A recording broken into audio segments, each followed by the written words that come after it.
I see their talent. I see their size. I see their reputation. I see their demise.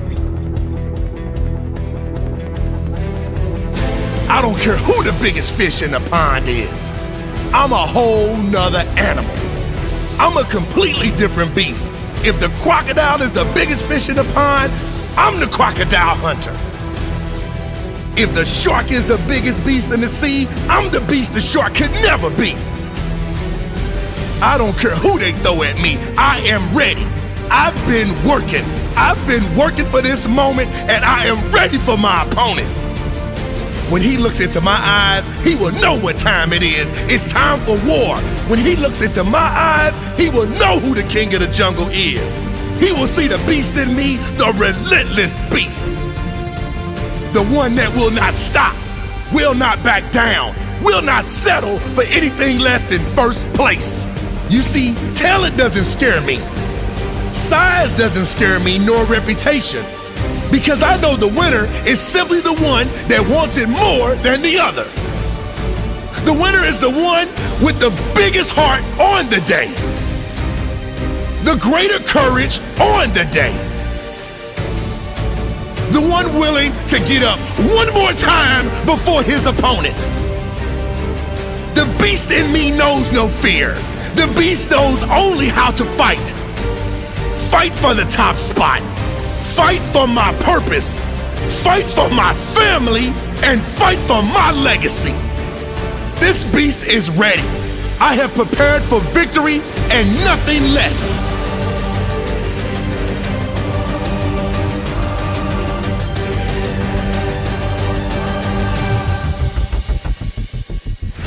Once upon a time, there might have been hope for them. Hope for my opponents. Hope for my enemies. But that time has passed, and now I will not accept defeat. I will win. I will not surrender. No one can stop me because I do not give up. I do not back down, and I never relent. When they look into my soul, they will see how bad I want it. They will see the relentless beast, a machine, a warrior. They will see the winner.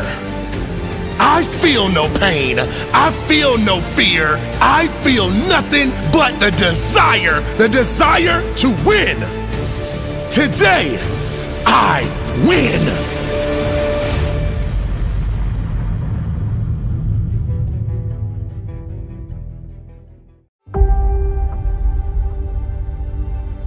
Right now, are you in fear?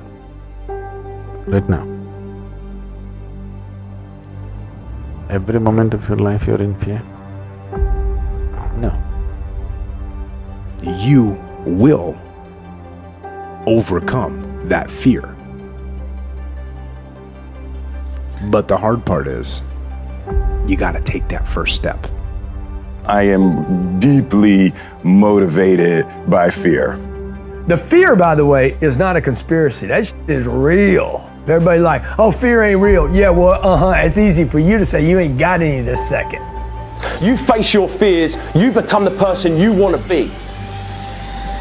To create fear, you have to use excessive imagination. There's a lot of fear, but I understand what the emotion of fear is. It's a subconscious trigger that causes this feeling that I don't like. And it's a go signal for me, not a stop signal for me. Everybody doesn't win.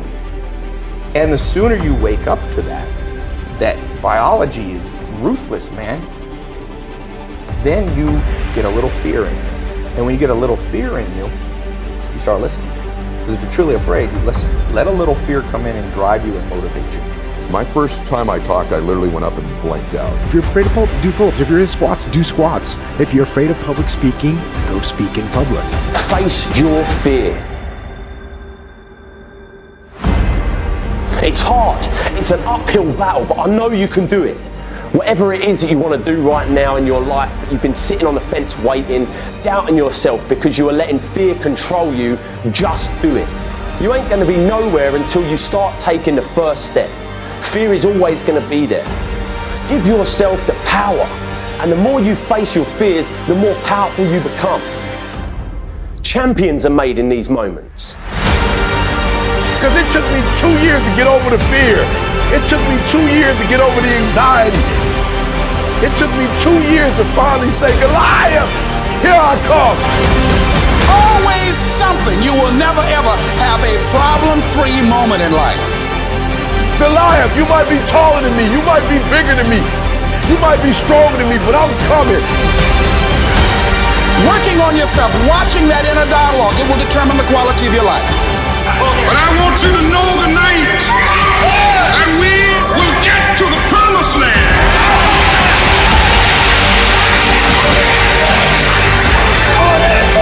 So I'm happy tonight. I'm not worried about anything. I'm not fearing any man. Mine eyes have seen the glory of the coming of the Lord.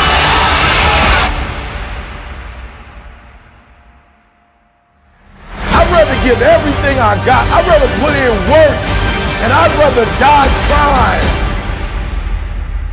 So your fear is always about that which does not exist.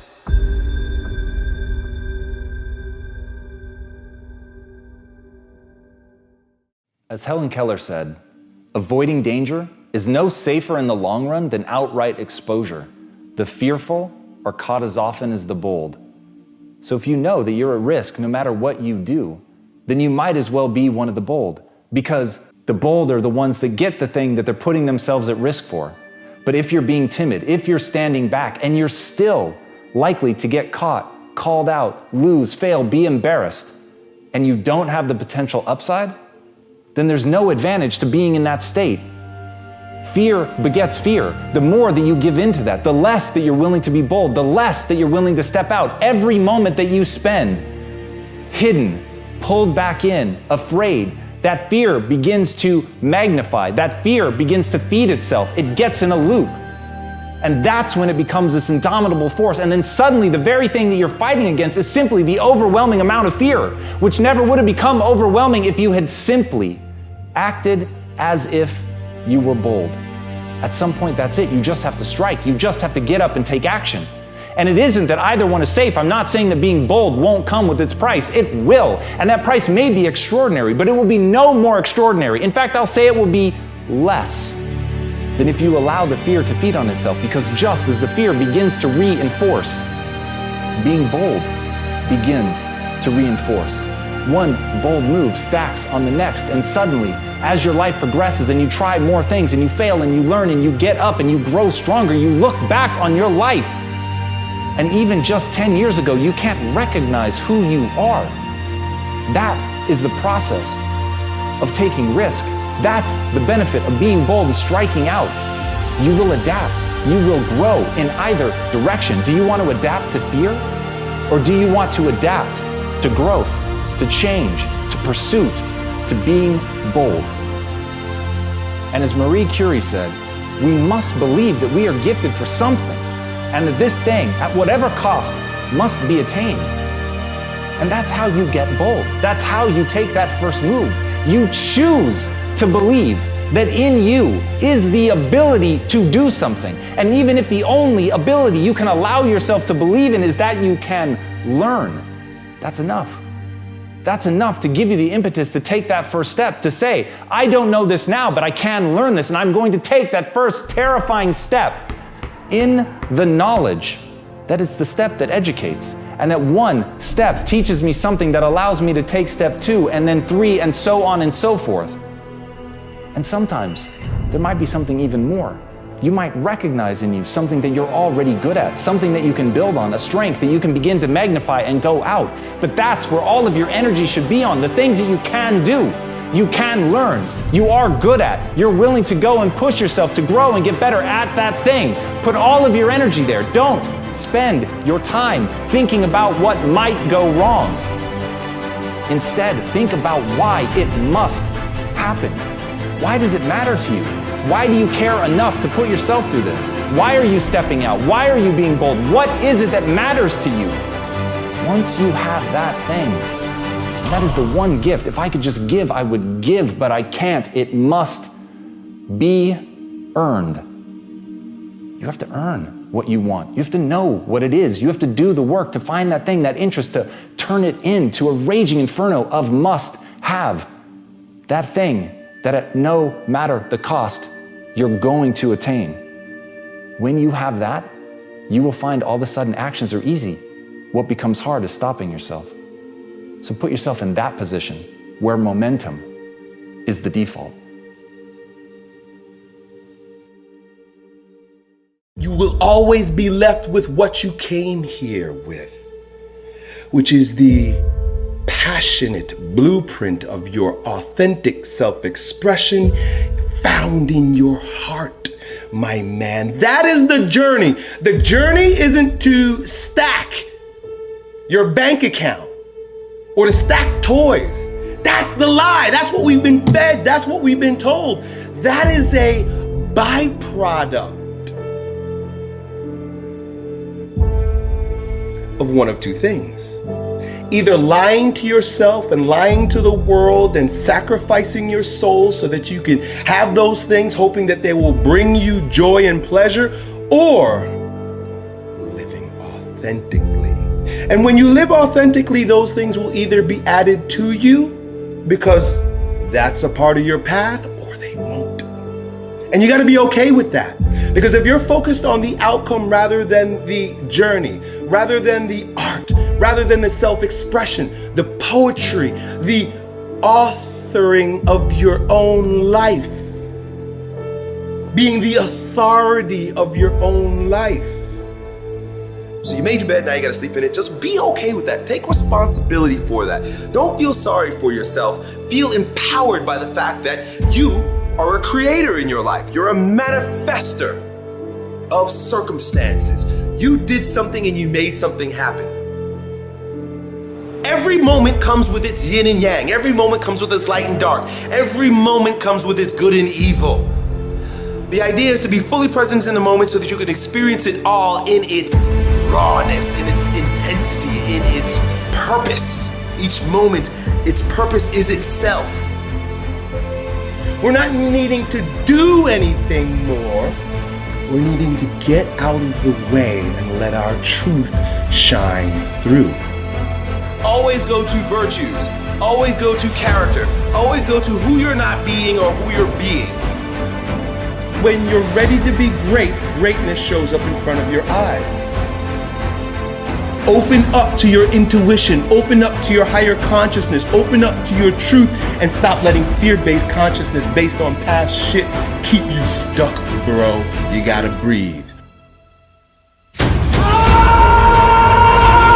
Feel the pain happening in your legs as you rep out one more squat. Because it'll be all the more pleasurable when you reach the inevitable other end of the spectrum where you're laying in your hammock, sipping on a protein shake. Boy, I really went hard. I really went hard on that set. I really went hard in that relationship. I really went hard in school. I really went hard in my career. I really went hard in life. Go hard and die hard. I want to feel life. That's why I'm not afraid of pain. That's why I'm not afraid to take risks. Because I'm crazy about life. I love the rain. I love the elements. I love the way it feels on my body, man. When I see people afraid of the rain, I say, boy, you're afraid of life. There is a self-destructive side of yourself. There is a self-destructive side to every single one of us. You can't be here without a shadow. There is no light without shadow. There is no being without shadow. There is no day without night. The self-destructive side of yourself is just as important and intricate to your wholeness as your seemingly more positive or resourceful side. Successful people don't make the right decisions. They make all kinds of bad decisions because successful people have shadows too. The difference between successful people and others is that successful people make their decisions right.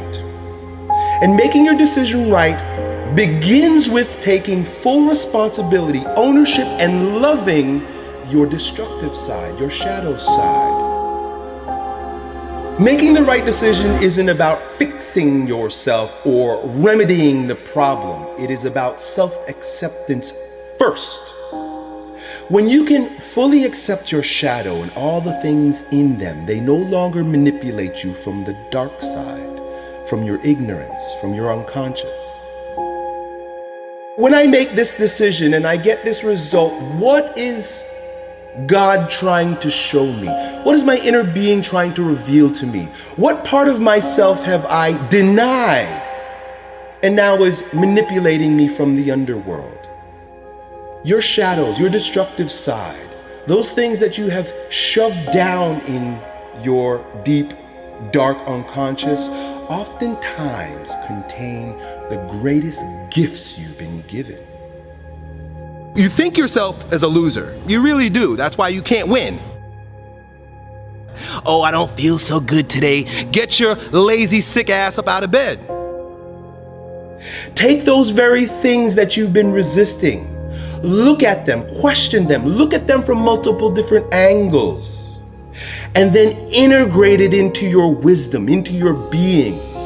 Knowing thyself is first, foremost, primary, foundational, and means way more than anything else. Indulge in the pain. Feel the pain. If you've got a broken ankle, just feel the fucking pain. When you're working out and you just like, you want to die, feel the death happening in you. You're going to be living as a shell of yourself. It might be a shiny, flashy, expensive shell, but just a shell, my friend. If you're being yourself and being your truth, you have no desire to push anybody else off of their truth or try to bring them onto your truth with your righteousness. Every single limitation that you have is designed to make you a bit stronger, either by teaching you how to move over, around, or through a brick wall, or shedding light, becoming enlightened about your shadows. You want to live a big game, you got to figure yourself out, and you got to start dealing with yourself objectively. If you know you're fearful, get very clear about what you're fearful about, why you're making choices in your life based on that fear, and then face that fear. It is never our job to get anyone else to believe in, trust, or accept our stance. It's never our job to be right. It is always our job to be true. Love your destructive side. Accept your destructive side. Remember that it is equal in part to your light side, and it will always be there. Now, we live in a world that causes us, forces us, conditions us to look outside ourselves for answers. This is normal and natural based on the conditioning we've received. Meaning that where I stand is never good enough because I need reference for that to be validated. I need, like you say, relationships, friends, family, school, and work. I need other people, other circumstances, other reflections to show me my worth. This is the fall of man. This is where we lose ourselves, and this is where we get knocked off of our ground, my man. If those bad memories come and you notice that an anxiety rises in your belly and chest, then the time is now to do something physically to expel it, to exercise it. When you see greatness in anyone, what you're seeing is your own self-power personified right before your eyes. I am you, you are me. Together we rise. It doesn't matter if the world is crumbling down around you. It doesn't matter what's happening. You gotta look outside the box. Where are the warriors that say, I'm gonna make a decision and I'm keeping it? Devotion, discipline. Devote yourself to something bigger. Be decisive about what you're gonna do. Say, I'm gonna do it and that's it. And then be disciplined about getting it done every single day, whether you feel like it or not.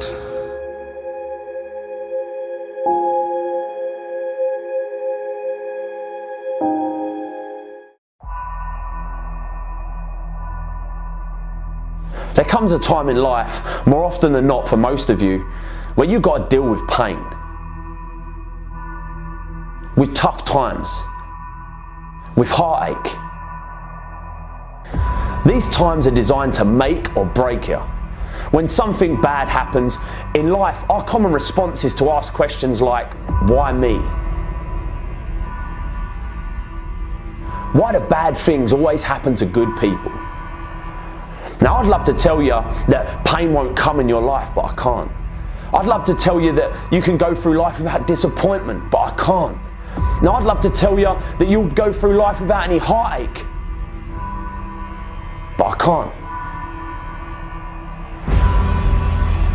Just know that if you hold your ground and push through pain, you will become stronger.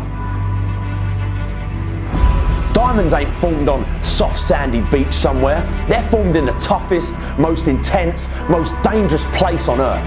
Under pressure that you couldn't even imagine. Under tension, under pain. This is where diamonds are formed. All life demands struggle. Most people think life comes with privileges, not problems, promises, not pain. But those who have everything given to them don't appreciate shit. They become lazy, selfish to the real values in life. The hard work and the struggle that you face now is the main ingredient for who you'll become tomorrow. How can we appreciate success and happiness if we've never had pain? Every single struggle makes you better. All the tough times make you stronger. Every time you get knocked down, it lets you climb a little higher next time. What are you going to do when you go through pain? Because how pain changes you is up to you. We all experience pain. My challenge to you is to not just go through pain, but grow through it.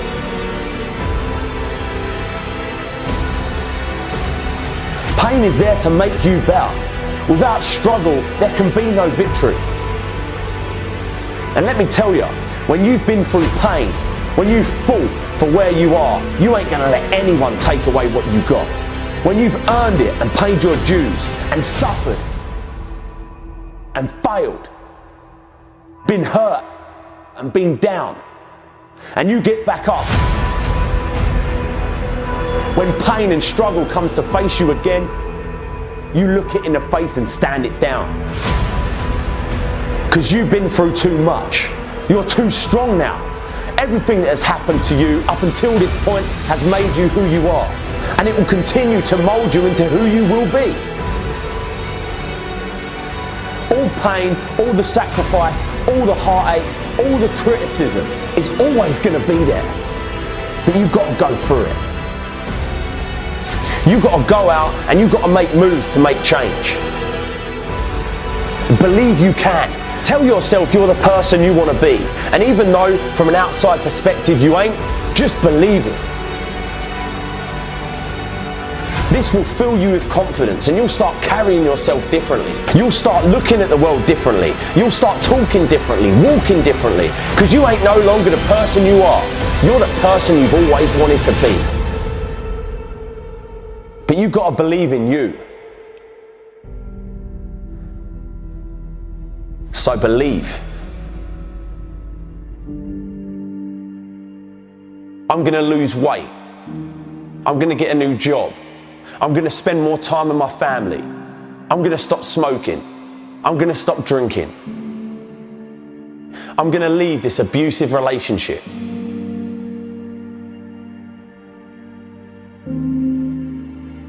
So why is it, come February, we're back doing the same old shit, making the same mistakes, hanging around with the same old people, doing the same bad habits, making the same excuses?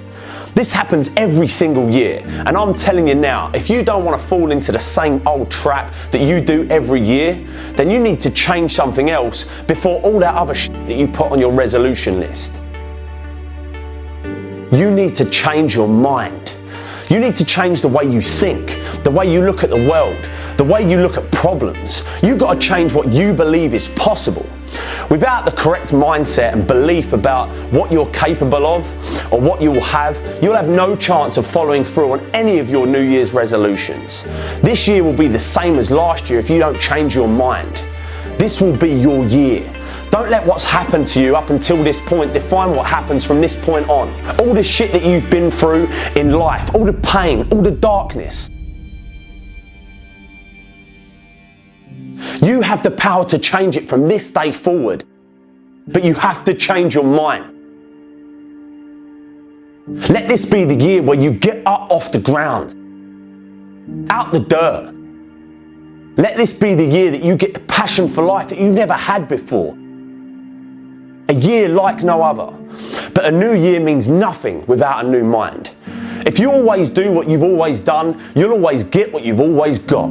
If you've still got that shit in your head, you're going to have shit in your life. If you've still got that hate in your mind, you're still going to have hate in your life. All that's going to be different is you're going to have a new calendar to work on all that hate and shit that you did last year. You're still going to be lazy. You're still going to be hateful. You're still going to be fat. You're still going to be jealous. You're still going to be insecure. You're still going to be hating on people. But if you say without a shadow of a doubt that that's it, I'm done, I'm going to change because I have to, because life depends on it. When that clock strikes 12, you'll make the change and stick to it. This is your year. All you've got to do is get in the right frame of mind. This is your year to get healthy. This is your year to meet that person of your dreams. This is your year to get in shape. Your year to go further in your career. Your year to break free from depression. This is your year to chase your dreams. Change the way you think. And this year, you'll transform the rest of your life. What's your greatest fear? Fear is a part of life. It's a constant. Just like the air that you breathe or the beat of your heart, it's always going to be there. Like a big shadow following you around every time you want to try something new. Start a new job, meet new people, it's going to be there. Whispering in your ear, lying to you about what might happen if you do this new thing. The question is, are you going to let it control you or are you going to control it? Because let me tell you, if you don't keep fear in check, it will consume you. It will slowly but surely start breaking you down piece by piece, stripping away everything that's good inside you. All the imagination, all the adventure, spontaneity, all the stuff that was inside you as a kid will be buried in the shadow of fear. Don't let it. Don't let the fear of failing or f***ing up stop you from being who you want to be, doing what you want to do, seeing what you want to see. Just do it, man. Remember, you can fail in life at something you hate, so you might as well try to do something you love. The more times you challenge yourself, the more times you venture into the unknown, the more times you push through the fear, the stronger you become, and the more fear starts fearing you. You're a force to be reckoned with. How are you going to let fear control your life? You're stronger than that, come on. You've got everything you need inside you to achieve anything. And you're going to let fear dictate what you do? You run from your fears, you ain't living. You're alive, but you ain't living. What was I scared of? What else can I do? What else am I capable of? What else can I overcome? And if you fail the first time, you get back up and you go again. You're unstoppable. If you don't do it the first time, at least you try. And until you start believing different, nothing's ever going to change. You have to first see it in your mind, that place where you want to be. You have to picture yourself there. Wherever it is, you've got to picture yourself there. All right, the next step is you've got to believe it. You have to believe it almost like an insane person, that you can do it. And some people will actually think you're insane. And I tried is a lot f***ing better than what if. Because what if has nothing but regrets at the end of the day. And that is the only fear that you're allowed to fear. Having regrets. But you've got to believe in you. So believe.